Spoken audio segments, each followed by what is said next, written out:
freedom volunteered. Nobody forced them to go. And look how we're treating them when they come back. So here's what I suggest, Doc. Here's what I propose. Over the next couple of days, we are going to start a change.org campaign.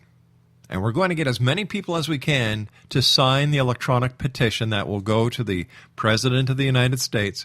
It will go to the Prime Minister of Canada, the Prime Minister of the United Kingdom, the Prime Minister of Australia, and to the, I guess it's the Prime Minister of Israel as well, and any other country, Doug. I need your help in writing up this letter. That's easy to do. Okay, that's number one. Okay, and I'm going to get all my media friends across Canada and the United States and around the world to get on board with us. Okay, that's number one. Number two, we're going to approach Pope Francis. See if we can get help. We got help. I did a briefing for the Pope Benedict and Cardinal Tomasi, who asked me to do it after I spoke at the United Nations in Geneva, led all his support. And that's why the U.S. is so mad at the Vatican, because they've been yanking their chain from behind the scenes. Well, let's get it in front of the scenes.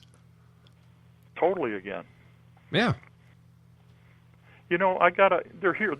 I wrote this poem for Sergeant First Class John Sitton, and it can be for Aaron Barnett, too. They both died here in Illinois after they were denied medical care. And it's called Forgotten Warriors. Mm-hmm. One moment, an individual is walking through a meadow of flowers, and the next moment, sons, daughters, husbands, and wives became soldiers. They defended our nation and paid with their life or their health. The citizen soldier, the Minuteman. Our nation is built on their willingness to respond to our nation's call. Some fought in the jungles of Vietnam, yet many responded to fight in a distant desert war. They fought with skill and determination and freed a land. Then our nation's warriors returned home to parades and parties, and joy spread from shore to shore. But when the glow subsided, the warriors remained alone and forgotten. We asked them to fight, and then we forgot to provide them medical care. We research and study and search for a cause, delay in response to ignorance and fear.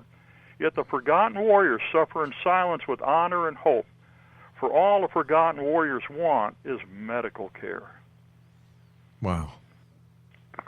That was for Sergeant First Class John Sitton. Died after being denied medical care at the Danville, Indiana VA Medical Center. He died of cancer. John Sitton set up all medical evacuation for the theater during Operation Desert Storm. All that survived injuries and illness in Desert Storm only survived because of John Sitton, who then died abandoned from cancer after his toxic exposures nailed him. And he was one of my best friends. Doug, I feel your pain.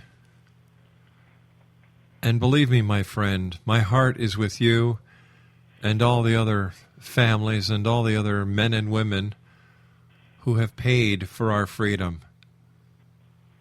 My thanks, my heartfelt thanks, and my highest respect is with each and every one of you. And I promise you, Doug, and you've known me long enough, that I will do everything I can to help right this wrong.